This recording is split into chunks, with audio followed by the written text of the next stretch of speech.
Hello दोस्तों, एक बार फिर से स्वागत है बीएसएससी क्लासेस में। आज हम लोग क्लास 10th इकोनॉमिक्स पढ़ेंगे। क्लास 10th इकोनॉमिक्स अभी ऑफलाइन में चैप्टर 4 चल रहा है, इसलिए अभी हम चैप्टर 4 को ही पढ़ा रहे हैं।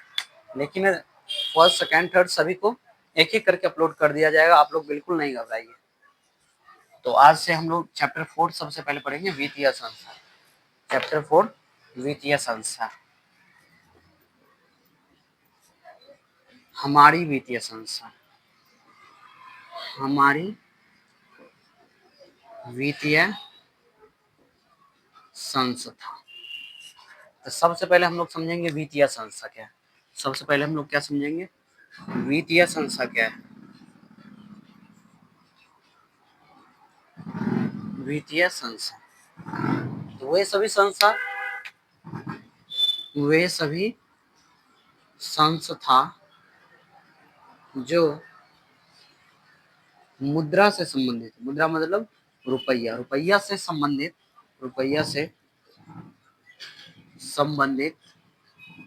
सभी कार्य करता है, सभी कार्य करता है, उसे वित्तीय संस्था कहते हैं। यानी कि कोई भी संस्था जो रुपया से संबंधित, मुद्रा से संबंधित सभी कार्य को करता है। तो सभी कार्य क्या हो सकता है, तो वित्तीय संस्था द्वारा दो मुख्य रूप से कार्य किए जाते हैं। सबसे पहला, पूंजी या मुद्रा या रुपया को जमा करना।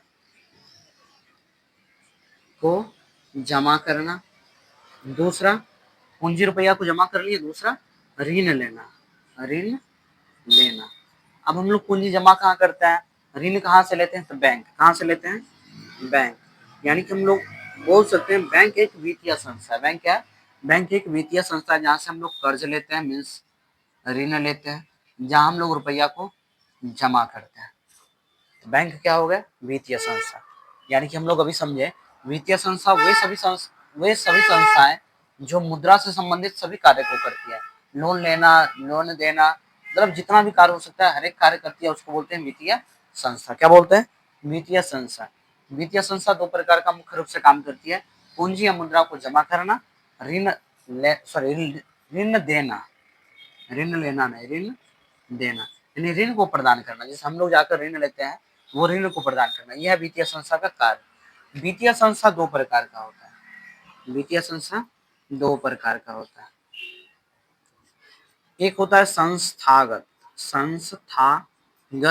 दूसरा होता है गैर संस्थागत, गैर संस्थागत। संस्थागत किसको बोलेंगे, जो आरबीआई के नियम अनुसार चलेगा। आरबीआई जो भी नियम कानून बनाएगी उसको फॉलो करेगा, उसी के अनुसार चलेगा, उसको बोलते हैं संस्थागत। क्या बोलते हैं, संस्थागत। आरबीआई जो नियम कानून बना दिया उसके अनुसार जो संस्था चल रही है उसको संस्थागत। जो आरबीआई के नियम के अनुसार नहीं चल रहा है वो गैर संस्थागत। क्या हो जाएगा, गैर संस्थागत। तो संस्थागत में क्या आ जाएगा, बैंक, एलआईसी कंपनी भी संस्थागत संस्था है।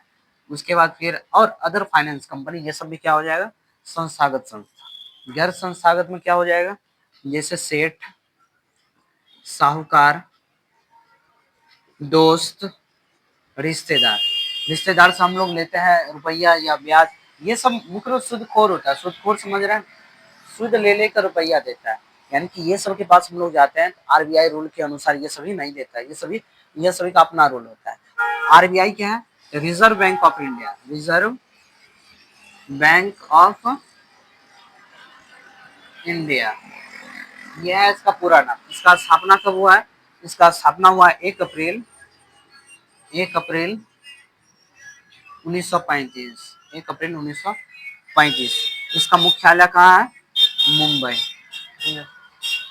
हम लोग देख रहे थे आरबीआई जिसका पूरा नाम रिजर्व बैंक ऑफ इंडिया, इसका स्थापना 1 अप्रैल 1935 और इसका मेन मुख्यालय कहाँ है, मुंबई।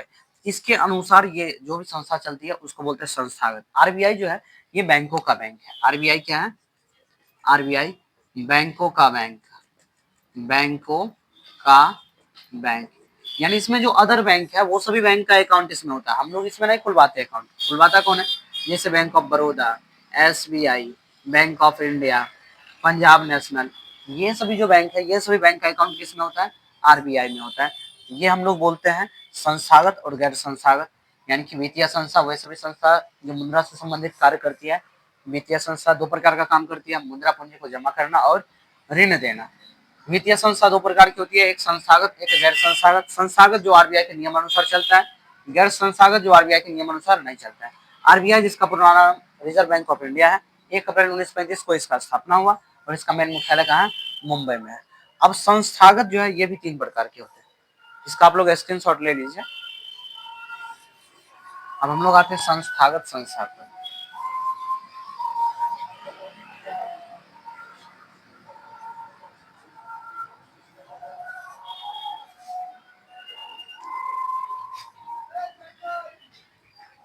संस्थागत संस्था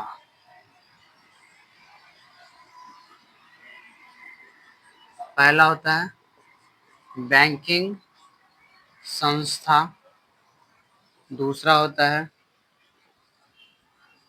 राजकीय संस्था और तीसरा होता है सहकारी संस्था। बैंकिंग संस्था, राजकीय संस्था, सहकारी संस्था। बैंकिंग संस्था क्या होता है? बैंकिंग संस्था भी 3 प्रकार के होते हैं। एक होता है व्यावसायिक संस्था, व्यावसायिक संस्था।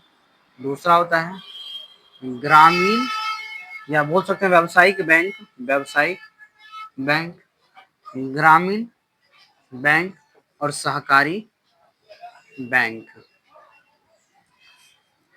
व्यावसायिक बैंक, ग्रामीण बैंक, सहकारी बैंक। तो संस्थागत 3 प्रकार के बैंकिंग संस्था, राजकीय संस्था, सहकारी संस्था। बैंकिंग संस्था भी 3 प्रकार के, व्यावसायिक बैंक, ग्रामीण बैंक, सहकारी बैंक। इसमें सभी बैंक आते हैं। राजकीय संस्था, ये राज्य सरकार द्वारा जो भी सभी संस्था चलाई जाती है लोगों के उत्थान के लिए, लोगों के कल्याणकारी योजना के लिए। जैसे इसमें सह कोऑपरेटिव बैंक होता है, सह कोऑपरेटिव बैंक। ये सभी राज्य सरकार द्वारा चलाया गया ऐसी संस्था है जो लोगों के लिए कार्य करती है। सहकारी में नाबार्ड, सहकारी ये भारत सरकार द्वारा नाबार्ड का स्थापना किया गया है। नाबार्ड, इसका स्थापना नाबार्ड। नाबार्ड का पूरा नाम होता है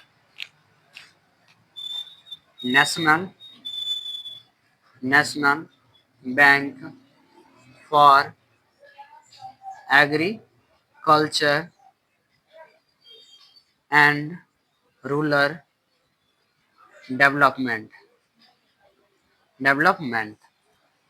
नाबार्ड का पूरा नाम national bank for agriculture and rural development. इसका स्थापना कब हुआ नाबार्ड का? 12 जुलाई 1982 को ये नाबार्ड का स्थापना हुआ। इसका मुख्य उद्देश्य क्या है? तो ग्रामीण का और कृषि का, दोनों का विकास करना, ग्रामीण और कृषि का विकास करना। अगला है व्यावसायिक बैंक। व्यावसायिक बैंक क्या होता है? जो हम लोग को ऋण देता है, जो हम जहाँ पर हम लोग रुपया जमा करते हैं। व्यावसायिक बैंक का नाम क्या हो जाएगा? BOB, bank of Baroda, SBI, state bank of India, PNB, Punjab national bank, Allahabad bank. ये सब क्या है? व्यावसायिक बैंक है। क्या है? व्यावसायिक बैंक है। दूसरा ग्रामीण बैंक। ग्रामीण बैंक मतलब जो ग्रामीण स्तर का है, जो समाज के कल्याण के लिए कार्य कर रही है। जैसे बिहार ग्रामीण बैंक, बिहार ग्रामीण बैंक। उसके बाद कोऑपरेटिव बैंक, ये सब क्या हो जाएगा? ग्रामीण बैंक। सहकारी बैंक क्या हो जाएगा? सहकारी बैंक इसको बोलेंगे जितना भी फाइनेंस कंपनी है, जितना भी फाइनेंस कंपनी है सभी क्या है? सहकारी बैंक है। क्योंकि वो लोगों को सेवा करने के लिए, समाज में सेवा करने के लिए वो अपनी संस्था को चला रहे हैं, वो अपनी बैंक को चला रहे हैं, जिनमें उनका जमा रुपया नहीं करते हैं, वो पूंजी जमा नहीं करते हैं, डायरेक्ट वो अपना रुपया ऋण पर देते हैं ताकि लोग उस रुपया को लेकर अपना उत्थान कर पाए।